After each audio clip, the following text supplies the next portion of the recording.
ఒక రోజున ఆ మార్గం గుండా నేనును దైవజనులందరూ వెళుతూ ఉన్నాం. ఈరోజు ఎంతో మంది, ఒక 20 మందిగా దైవజనులు మన గ్రామంలో మందిర బలిపీఠ ప్రార్థన మందిరంలోకి ఆ దేవుని మహాకృపను బట్టి ఆయా పరిసర ప్రాంత సేవకులు వచ్చారు. అలాగనే వారందరూ మేమందరము కలిసి కొన్ని ప్రాంతాల్లోకి వెళుతూ ఉంటే ఆ మార్గం కూడా వెళుతూ ఉంటే ఒక కారణం, అయ్యా మీరేదో యేసు ప్రభుంట ఆయన దేవుడు అంటున్నారు. అయితే ఒక చిన్న మాట గారు, మా ఇంటి ప్రక్కన ఒకడు ఉన్నాడు, గత 2 సంవత్సరాలుగా తల్లిదండ్రులు పడని పాటలు లేవు. అయితే ఆ ఇంటి దగ్గరికి వచ్చి మీరు వచ్చి చిన్న ప్రార్థన చేయగలరా, బాగవుతుందా అన్నాడు. హల్లెలూయా. మేమేమైనా వైద్యం చేసే వాళ్ళమ్మా, మందులు లేవే, మా దగ్గర ఉండదల్లా కేవలం చిన్న బైబిల్, యేసు నామం ఒకటి తప్ప మా దగ్గర ఏమి లేదు, పదా అన్నా. వెళ్ళామండి. వెళ్ళి ఆ కుటుంబంలోనికి వెళితే ఆ వ్యక్తిని, ఆ యవనస్తుని, ఆ యవన బాబును పడుకోబెట్టారు. ఆ పడుకోబెట్టిన వాడికి రఘు వేపారు. ఆ బెడ్షీట్ లో వాడు ఎక్కడున్నాడో కనిపించడం లేదు. అరే ఏంట్రా, ఎవడురా వీడి, దీంట్లో ఎవడున్నాడు, వట్టి మంచం తప్ప ఎవడున్నాడురా అన్నాం. అయ్యగారు అని వాడు బెడ్షీట్ తీస్తే అతుక్కొని పోయాడు. ఎముకల గూడు, అస్థి పంజరం లాగా బలహీనముగా ఎముకలన్నీ బయటపడిపోయాయి. ఆ దేహమంతా, చర్మమంతా దేహానికి ఎముకలకు అతుక్కొని పోయింది. అందరూ అన్నారు, వాడిని వదిలేస్తారా గారు అన్నాను. వదిలేస్తారా, సరే ఓకే, ప్రార్థన తీసుకో. విశ్వాస సహితమైన ప్రార్థన. ఒక రోగికి స్వస్థత స్వస్థత స్వస్థత స్వస్థత తీసుకో, ప్రార్థననే యేసు నామములో చూద్దాం. నేను అన్నాను, ప్రార్థన చేసి అన్ని చోట్లకు తిరిగామయ్యా, ఒక్క మాట చెప్తున్నాను, యేసయ్య దగ్గరికి వచ్చి చూడండి. చప్పట్లు కొట్టండి. అన్ని చోట్లకు వెళ్ళి చూశారు, యేసయ్య దగ్గరికి వచ్చి చూడు అన్నానండి. అంటే వారు అన్నారు, అయ్యా యేసయ్య అంటే మాకు గిట్టదు, ఆ యేసు ప్రభు అంటే మాకు ఒళ్ళంతా కపరంగా ఉంటుంది. ఏమన్నాడు, ఒళ్ళంతా కపరంగా ఉంటుంది. ఆ యేసు ప్రభు అంటేనే మాకు గిట్టదండి. మీరు ఏదో నేను రానప్పుడు వచ్చారు, కానీ నేను ముందుగా వచ్చి నిన్ను ఇంట్లో కూడా రానిచ్చేవాడిని కాదు అన్నాడు. అంటే ఆ మంచం మీద ఉన్నవాడు అంటాడు, సార్ ప్రతి చోటుకి తిప్పారయ్యా, నన్నైతే ఇదిగో బరల చేత సొలకాళ్ళ చేత కొట్టించారు. నన్ను కొట్టి కొట్టి కొట్టి ఈ మంచాన మీద పడేశారు. ఇక నేను చావడం తప్ప నాకేమీ దిక్కు లేదు. కానీ ఆ యేసు ప్రభు ఎవరో దేవుడట అని దేవతల దగ్గరికి దింపారు. ఆయన దగ్గరకు ఒక్క భార్య వెళ్దామయ్యా అన్నాడు. హల్లెలూయా. చాలా బాధలేసిందండి. ఈరోజు చాలా మంది జీవితాలు ఎక్కడే తిరిగినా కుదురుబాటు కాలేదు. నా ప్రాణమా, నా దైవమా, నా యేసయ్యా, నా దైవమా, నా ప్రాణమా, నా యేసయ్యా, నా దైవమా, నా ప్రాణమా, దిగులేలనో భయమేలనో, నా ప్రాణమా యేసుండగా, భయమేలనో దిగులేలనో, నా ప్రాణమా యేసుండగా. దేవుడునగా ప్రాణమా భయపడకు, నా మనసులో ఒక ధైర్యం, దేవుని దగ్గరికి వచ్చి చూడు అంటే ఆ యవనస్తుడు వల్ల ఏడ్చాడండి. సార్, నాకు కూడా బ్రతకాలని చిన్న ఆశ ఉంది. ఏమట? బ్రతకాలని చిన్న ఆశ ఉంది. ఆ యేసయ్య ఎవరో ఆయన దగ్గరికి తీసుకెళ్ళి వెళ్ళండి అయ్యా అని వారం రోజులుగానే ఏడుపు. ఏడ్చుడే ఎందుకు లేని వాడు తీసుకుని వెళ్ళి మందులో పడేశారు. అయ్యా పాస్టర్ గారు, వీడికి ఇక చావే గతి, వీడు చచ్చిపోతూ చివరి కోరిక ఏంటని అడగమంటే, నా చివరి కోరిక ఎలాగో వారం రోజులు 10 రోజులు చేస్తా కనుక ఈ 10 రోజులైనా యేసయ్య దగ్గర పడేయండి, అక్కడ నేను చేస్తాను, అప్పుడు నన్ను తీసుకొని వచ్చి సమాధి చేయండి అన్నాడు. అందుకే వీడి చివరి కోరిక తీరుద్దామని ఈ మందిలో వదిలేస్తా ఉన్నాం. వీడు చేస్తే నీకే ఇబ్బంది లేదు, మాకైతే నమ్మకం లేదు వీడు బతుకుతాడని ఎలా మూల విడిచిపెడుతున్నాం. దయచేసి కాసేపు ఉండండి. రోజు సాయంకాలం వచ్చి పోతాం మీరు పాస్టర్ గారు అన్నాడు. ఆ దైవజనుని మందిరంలో ఒక మూల విడిచిపెట్టి వెళితే ఆ దైవజనుడు ఏమన్నాడు తెలుసా? దేవా యవనస్తులు ఎక్కడికెక్కడికో వెళ్ళి చూశారు, యేసయ్య చేసిన కార్యాలను ఎవరు చూడలేదు, వినలేదు. నీ చేసే ఆశ్చర్యకారి అద్భుత కార్యాలు మనిషికి గాని మనసుకు గాని గోచరము కానివి కనుక దేవా, ఇతడు ఏమైనా అయితే నీ నామానికి దూషణ కలుగుతుందయ్యా. యేసయ్య ఉన్నాడు లేదంటారయ్యా, నీ పాదాలు పట్టుకుంటాను ప్రభా, ఈ బిడ్డను మీరు కాపాడనని దైవజనుడు ఆ వ్యక్తి ఉన్నన్నాళ్ళు ఉదయం అనక రాత్రి అనక పగలనక దేవుని పాదాలు పట్టుకొని ఏడుస్తూ ఉంటే అదంతా ఈ రోగం కలిగిన వాడు చూస్తూ ఉన్నాడు. 4 రోజులు అవుతా ఉంది, ఉపవాస ప్రార్థనలో ఉన్నాడు, ఆనందం లేదు, ఏడుస్తా ఉన్నాడు. ఈ మంచంలో వాడు అనుకున్నాడు, ఈయనెవర్రా, నా భార్య నా తల్లిదండ్రులు నాన్నదమ్ములు ఏడవలేదు, ఈయన ఏడుస్తున్నాడు ఏంటి అనుకున్నాడు. జరిగిన అనుభవం ఏంటో తెలుసా? 5వ రోజు జరుగుతా ఉంది, ప్రార్థన చేస్తా ఉన్నాడు. ప్రార్థన చేస్తూ ఉంటే ఇదిగో తెల్లవారుజామున అవుతా ఉంది. 3ంటికి లేచాడు దైవజనుడు, లేచి మోకరించి ప్రార్థన చేస్తా ఉన్నాడు. ప్రార్థన చేస్తా ఉంటే ఇదిగో ఆ దైవజనుడు ప్రార్థన చేస్తా ఉంటే ఈ వ్యక్తి కన్నీళ్లు కాలుస్తూ ఈయన ప్రార్థన చేయడం మొదలు పెట్టాడు. ఎన్ని రోజులకు? 5 రోజుల తర్వాత దైవజనుడు ఏ ప్రార్థన చేస్తా ఉంటే నోటితో పలుకడం ప్రారంభించాడు. 5 రోజుల తర్వాత మందిరంలో ప్రార్థన చేస్తూ ఒక మాట అన్నాడు, దేవా, నీ చిత్తమైతే యేసయ్య నా పాపములు క్షమించి, నీ చిత్తమైతే నన్ను భూలోకంలో ఉండి లేక తీసుకెళ్ళి వెళ్ళు, ఈ బాధలను భరించలేనయ్యా. ఈ దీనుడు ఒకవేళ బ్రతికితే నీ పరిచయంలో నేను ఉంటాను, బ్రతుకుతే నీ పాదాల దగ్గరే పడి బ్రతుకుతా, లేకపోతే చస్తా, ఏదో ఒకటి ఈ రోజును తేల్చే అన్నాడు. ఆ రోజున తెల్లవారుజామున ప్రార్థన జరుగుతూ ఉంది. ప్రార్థన చేస్తూ ఉన్నాడు దైవజనుడు.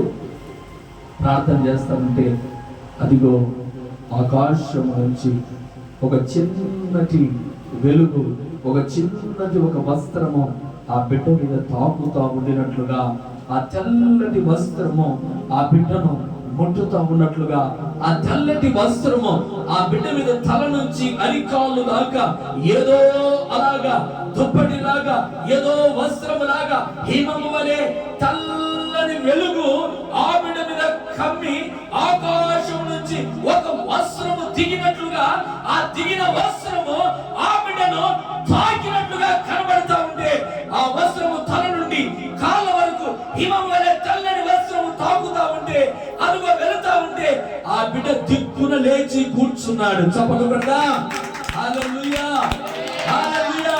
దిక్కున లేచి కూర్చొని ఆ వ్యక్తి, యేసయ్యా నా తండ్రి, నా విమోచకుడా, ఇదిగో నీవు నన్ను తాకిన విధానము చూస్తే ఆశ్చర్యము కలుగుతా ఉందని అక్కడికక్కడే దైవజనుడు అలాగ మోకరిస్తే, ఈ వ్యక్తి మంచం దగ్గరే అలాగ క్రింద పడి మోకరించి లేచి చేతులెత్తి ప్రార్థన చేస్తుంది. హల్లెలూయా, హల్లెలూయా, హల్లెలూయా, హల్లెలూయా. రండి వచ్చి చూడండి, యేసయ్య ఎవరో తెలుసుకొనరా. రండి రండి వచ్చి చూడండి, యేసయ్య ఎవరో తెలుసుకొనరా. రండి నీ వ్యాధి బాధను తొలగించేది యేసయ్యేనండి, నీ పాపం తొలగించేది యేసయ్యేనండి, నీ వ్యాధి బాధను తొలగించేది యేసయ్యేనండి.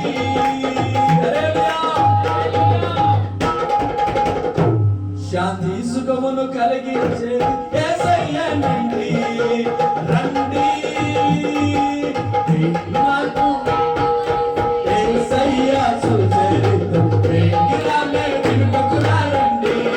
ఓ సోదరులారా వేగిరామే వినుటకురారండి. నాకు విందులు చేసే యేసయ్య సుచరిత వేగిరామే వినుటకురారండి. ఓ సోదరులారా వేగిరామే వినుటకురారండి.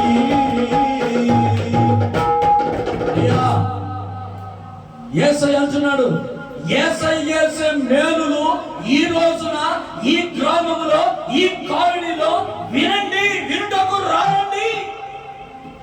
ఆయన కొలవాలని కాదు, ఆయన నమ్మాలని కాదు, ఆయన పూజించాలని కాదు. ఇదిగో యేసయ్య సుచరితమైన నామం, యేసయ్య నామం, ఆయన చేసిన కార్యాలు వినండి వినండి వినండి. హల్లెలూయా, హల్లెలూయా, హల్లెలూయా. యేసయ్య ఎన్నో రోగములు ఎన్నో వ్యాధులు పోగొట్టే దేవుడు. ఆయన నమ్మిన వారికి ఆ రోజున ఆ మందిరంలో ఆ హిమము వలె ఆ వస్త్రం ఆ బిడ్డను తాకగా దిగ్గున లేచి కూర్చున్నాడు. అందుకే ప్రభు అంటున్నాడు, ఆశ్చర్యకరముగా ఉదయాన్నే వారికి వచ్చే టిఫిన్ పెడదామని బంధువులు, వాడు మంచంలో లేడు. ఏంట్రా వీడు ఎక్కడ వెళ్ళాడురా, ఏమైనా తీసుకెళ్ళి చనిపోయింది బయట పడేసాడు, బయట చూస్తా ఉన్నారు. కానీ వాడు లేచి అన్నలారా దేవుడి రాత్రి నాకు బాగు చేశాడు. హల్లెలూయా, దేవుడి రాత్రి నన్ను తాకాడయ్యా, దేవుడు నన్ను బాగు చేశాడు, దేవుడు నన్ను స్వస్థపరిచాడు. ఎలా తాకాడరా అదేంటో నాకు తెలియదు. దైవజనుడు 5 రోజులు ఉపవాస ప్రార్థనలో ఉన్నాడు. ఆ ప్రార్థన నేను కూడా ఈ నువ్వు తెచ్చిన ఆహారం ఏది తినలేదు, అదిగా అక్కడ పడేసాను చూడు. చనిపోదామనుకున్నాను, చనిపోయే నన్ను నా యేసయ్య బ్రతికించాడు. హల్లెలూయా. ఆ రోజున దేవుని మందిరంలోకి వచ్చి కుటుంబం రక్షించబడింది. ఆ వ్యక్తి ఈ రోజున గొప్ప పరిచర్యలో నిలబడ్డాడు. చప్పట్లు కొట్టు. దేవుని పాదాల దగ్గర ఉన్నాడు, దేవుని పాదాలు పట్టుకున్నాడు. అందుకే నీ వ్యాధి బాధను తొలగించేది యేసయ్యేనండి, వ్యాధి సుఖమును కలిగించేది యేసయ్యేనండి. రండి విందులకు విందులు చేసే యేసయ్య సుచరిత వేగిరామే వినుటకురారండి. ఓ సోదరులారా వేగిరామే వినుటకురారండి. వినండి చాలు, వినానికి రానండి. భక్తులు రాసుకున్న పాట, ఆయన యేసయ్య సుచరిత కలిగిన నామము వినడానికి రారండి. వినండి చాలు, మీ జన్మలు ధన్యమవుతాయి. ఆయన యేసయ్య ఒక దేవుడు, ఆ దేవుని నమ్ముకున్న వారు చనిపోతారని పక్కకు పడివేసిన వాడి చివరి కోరిక మందిరంలో బ్రతకాలని.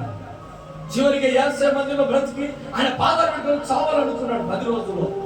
ఆ 10 రోజులు లేచి ఆ వ్యక్తికి జీవాన్ని కలుగజేసిన యేసయ్యే, ఆయన పేరు నజరేయుడైన యేసు. ఈ రోజున ప్రభు అంటున్నాడు, యెహోవా చేసిన కార్యములు వచ్చి చూడండి.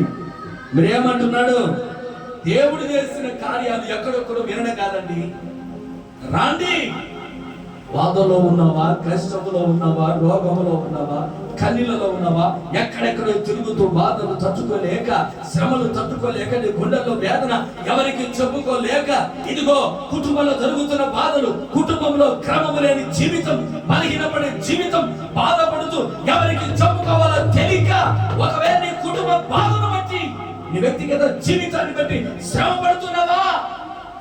ప్రభు ఈరోజు నీతో మాట్లాడుతున్నాడు. ఆయన నీ వ్యాధి బాధను తొలగించే దేవుడు. ఏ బాధల్లో ఉన్నావో, ఏ కన్నీళ్ళలో, ఏ రోగంలో ఉన్నావో, ఆయన నీ బాధను తొలగించినాడు. ఆయన కొరకు నీవు ఏం చేయాలంటే, ఒకరోజు నీవు దేవుని సన్నిధిలో గడపాలా. ఈ రోజున ఆయన సన్నిధికి రావాలంటే భయం. ఆయన సన్నిధిలో మోకాళ్ళు వేస్తే ఎక్కడ నేను బాధపడిపోతానో, ఎక్కడ నేను నష్టపోతానో కాదు. ఒక 2-3 రోజులు ఉపవాస ప్రార్థనలో పడు, దేవుని సన్నిధి ప్రార్థన విడవకుండా ఆయన మందిరంలో నిలబడు. యేసయ్య నా బాధను తొలగించని ఎలుగెత్తి యేసయ్యకు మొరపెట్టు. వచ్చి చూడు ఎలాగ రావాలి. దేవుని సన్నిధికి విశ్వాసంతో రావాలి. దేవుడు నా కుటుంబాన్ని, దేవుడు నా జీవితాన్ని కట్టగలడు, బాగు చేయగలడని ఆయన నమ్మిరా. దేవుడి మందిరానికి ఎంతో మంది, బలిపీఠ ప్రార్థన మందిరానికి ఎంతో మంది బాధల్లో ఉన్నవారు, కన్నీళ్ళలో ఉన్నవారు, శ్రమలో ఉన్నవారు రాగలుగుతూ ఉన్నారు ఆయా ప్రాంతాల నుంచి. కారణం ఏంటి? ఆయన మందిరములో ఆయన చేసిన కార్యాలు మేము చెప్పడం కాదు, మీరు వచ్చి చూడండి. చపలు కొట్టు. హల్లెలూయా. అది మేము చెప్పడం కాదు. దేవుని మందిరంలో ఎన్నో మేలులు ఉన్నాయి, ఎన్నో ఆశ్చర్య కార్యాలు ఉన్నాయి. అయితే ఒక మాట చదువుదాం.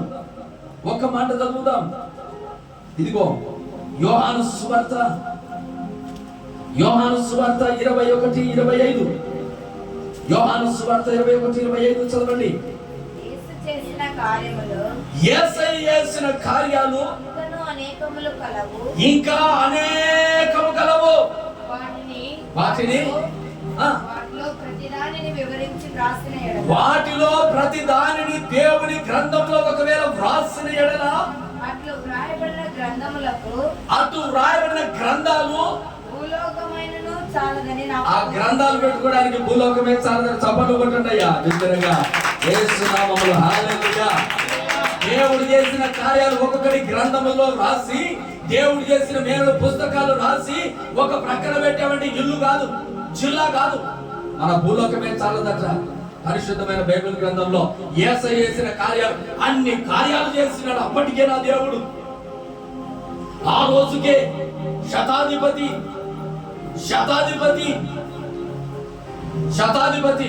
అంతమందికి అధిపతి, అంత అధిపతి అయిన వ్యక్తి యేసయ్య దగ్గరికి వచ్చి యేసయ్య నా కుటుంబంలో నా దాసుడు బలహీనతో పడిపోయాడు, రోగంలో ఉన్నాడు, బాధల్లో ఉన్నాడు, వాడిని బాగు చేయడానికి దయచేసి రండి. ఒక శతాధిపతి, ఒక అధిపతి దేవుని దగ్గరికి వచ్చి, అయ్యా నా రోగం ఇది, నా బాధ, నా కుటుంబంలో సమస్య ఇది అని యేసయ్య దగ్గరికి వచ్చాడు అంటే, ఆయన దగ్గరికి వచ్చి చూడు ప్రభు అంటున్నాడు, నీ దాసుడు స్వస్థపడును గాక, నీ దాసుడు స్వస్థపడును గాక. ఆయన యొద్దకు వచ్చిన వాడికి ఏముందంటే స్వస్థత ఉన్నది. ఆయన యొద్దకు వచ్చిన వాడు దేవుడు ఈ కుటుంబంలోనికి, దేవా ఈ రోజున ఈ కాలనీలో హౌదు వారి కుటుంబాన్ని ఎదుట ప్రార్థన పెడుతున్నాను, ఏ వాక్యం చెప్పమంటున్నావయ్యా?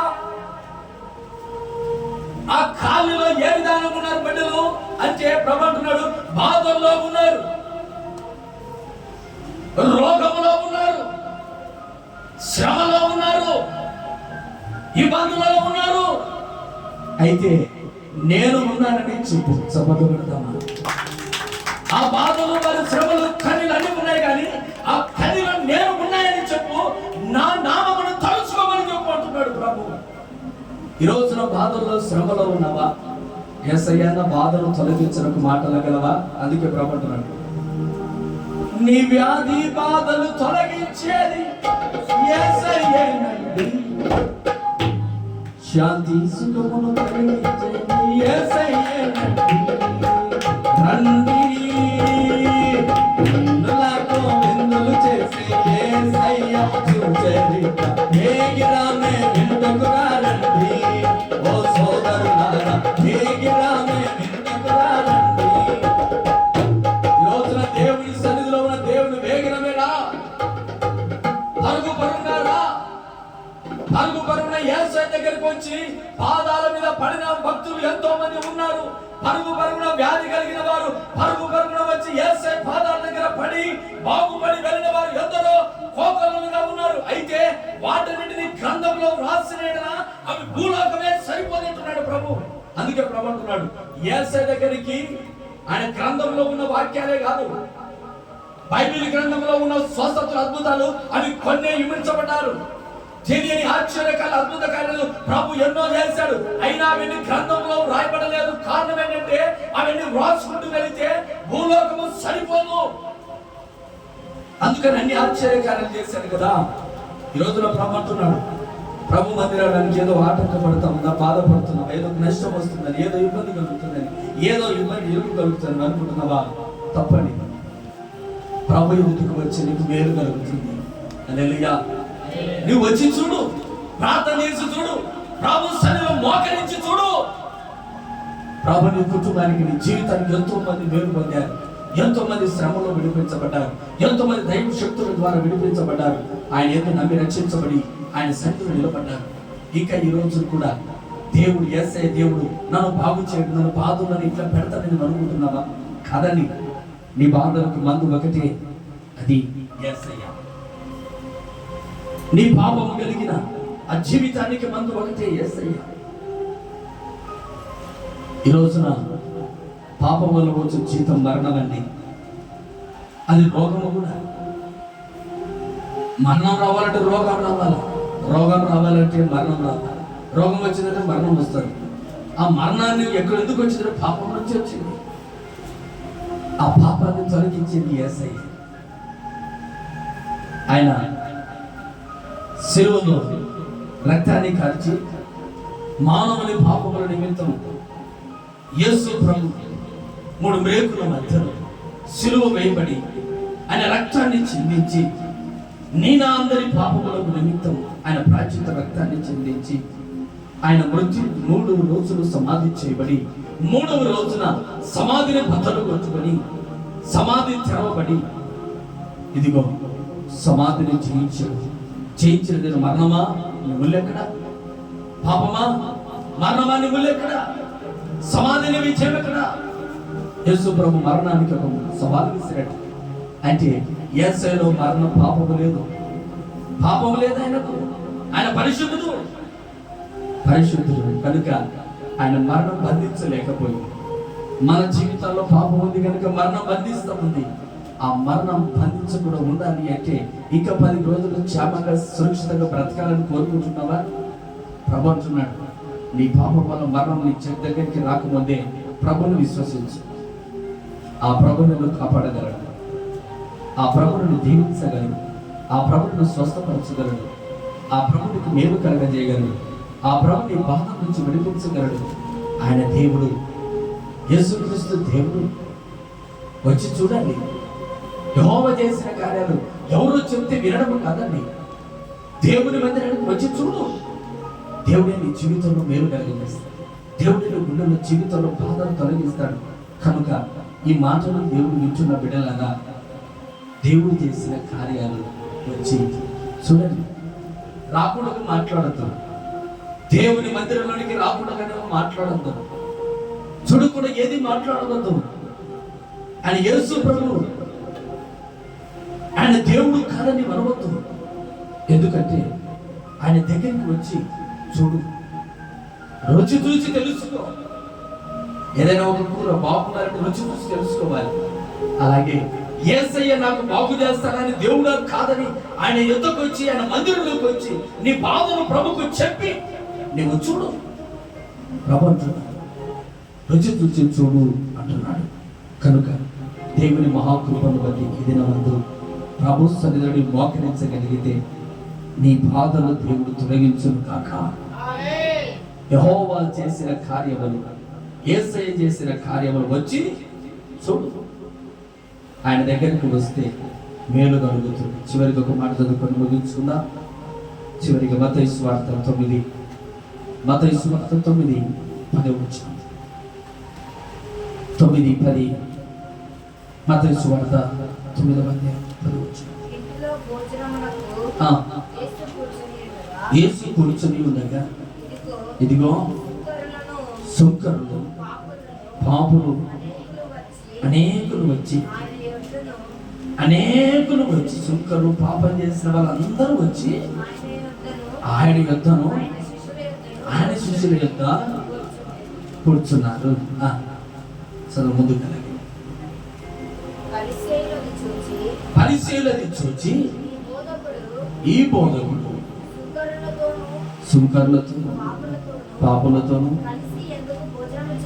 కలిసి ఎందుకు భోజనం చేస్తా ఉన్నారు?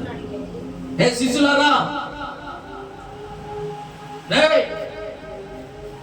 ఏంట్రా నీ దేవుడు అద్భుత కార్యాలు ఆశ్చర్యకాలు చేస్తా ఉంటా అంటున్నావు, కానీ నీ దేవుడు ఏంటి? సుంకరులతో పాపులతో కలిసి, వాళ్ళతో కలిసి ఎందుకు నీ దేవుడికి పని? నీ దేవుడికి పాపులతో ఏం పని? ఆయన పరిశుద్ధుడు కదా, ఆయన అద్భుతాలు చేస్తాడు కదా.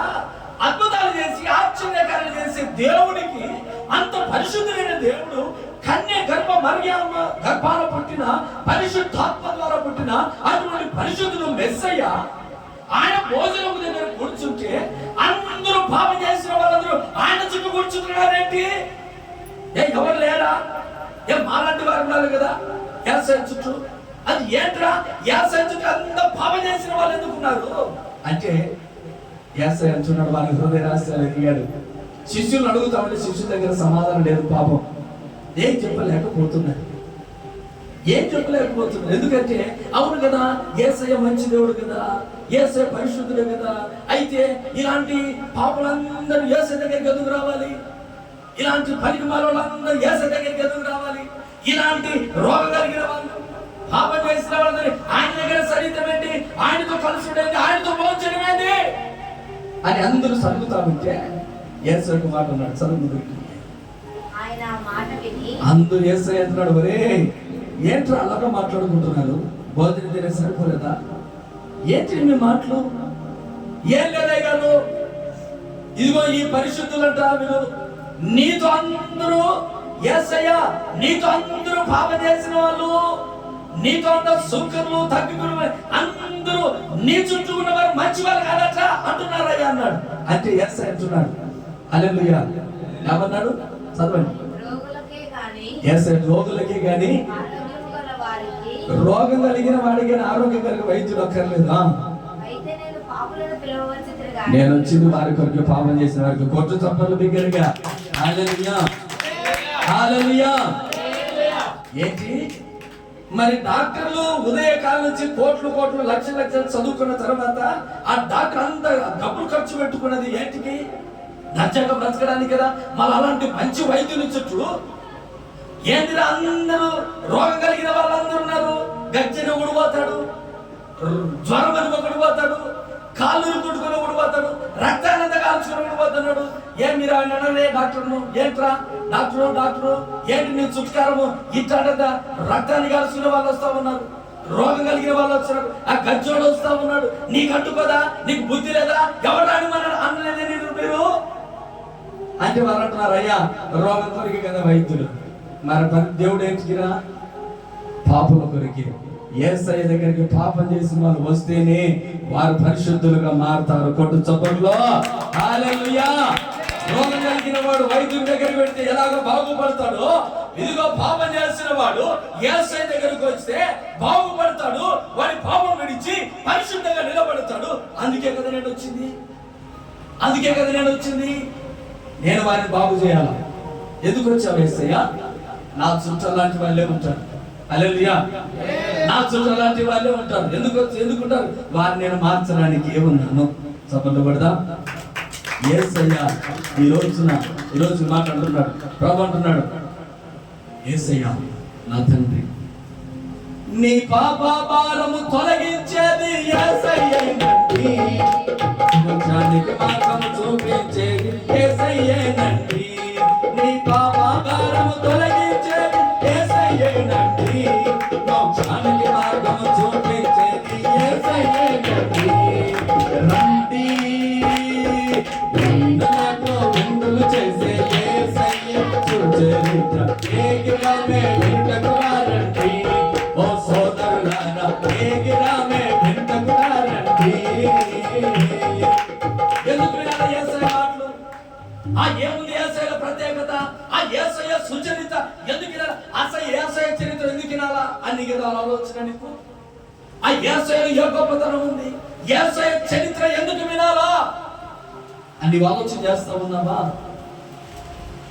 యేసయ్య చరిత్ర ఎందుకు వినాలా అంటే ఆయన దగ్గర ఒకటి ఆయుధం, ప్రేమ.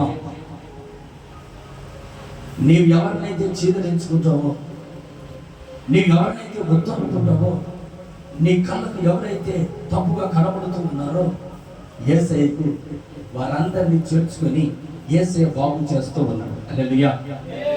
కనుక ఆయన చరిత్రను వింటే ధనునివి. యేసయ్య చరిత్ర విన నీ జన్మ ధన్యము. యేసయ్య చరిత్ర విను, ఆయన చరిత్ర తెలుసుకో, ఆయన ఎలాంటి దేవుడని ఆధ్యాత్మికంగా ఆలోచించు. ఆయన నిజముగా నమ్మదగిన దేవుడు యేసయ్య. ఆయన నమ్మిన వారిని ఎప్పుడు చేయి విడిచే దేవుడు కాదు కాదు కాదు. ఆయన నీ బాధలు, నీ పాపము, నీ సమస్త రోగమును తొలగించడానికి పరలోకం నుంచి భూమికి దిగిన ఓ మంచి వైద్యుడు వైద్యుడు వైద్యుడు వైద్యుడు. ఆయన ఒక దేవుడు. రోగం కలిగిన వారికి వైద్యుడు, పాపం చేసిన వారికి దేవుడు, సమస్త లోకానికైన దేవుడు యేసయ్య. ఎవరు చెప్పినా ఎవరు చెప్పదు. కనుక ఈరోజు నీ మాటలు వింటున్న నీవు బాధ ఉందా, రోగం ఉందా, శ్రమ ఉందా, ఇబ్బందులు ఉన్నాయా, ఏది ఉన్నా ప్రభు అంటున్నాడు ఆయన దగ్గరికి వచ్చి చూడు. యేసయ్య దగ్గరికి వచ్చి చూడు, ఆయన చేసిన కార్యాలు నువ్వు తెలుసుకుంటావు. కనుక ఈరోజు ఇంకా బాధపడుతూ, ఇంకా కొలిపోతూ కుటుంబాన్ని సరి చేసుకోవాలని, కుటుంబాన్ని వదిలిపోవాలనుకుంటున్నావా? బాధలు తట్టుకోలేక, శ్రమలు తట్టుకోలేక, ఇబ్బందులు తట్టుకోలేక ఎందుకు ఈ బ్రతుకు అనుకుంటున్నావా? అనుకోవద్దు. దేవుడు నీతో మాట్లాడుతున్నాడు ఈరోజు. అయ్యా, లేనిపోయిన బాధ నాకే ఎందుకు, అన్ని సమస్యలు నాకే ఎందుకు, నేను ఎందుకు బ్రతకాలి నీవు అనుకుంటున్నావు? ప్రభు ఈరోజు నీతో మాట్లాడుతున్నాడు. నీ కొరకు నా ప్రభు ఈరోజు మాట్లాడుతున్నాడు. అలాంటి ఆలోచన వెప్పించి ప్రభు నమ్ము. ఆ ప్రభు నీ కుటుంబానికి రక్షణ కావాలి. అందరూ మోకరిద్దాం, చిన్న ప్రార్థన చేద్దాం. అందరూ మోకరి.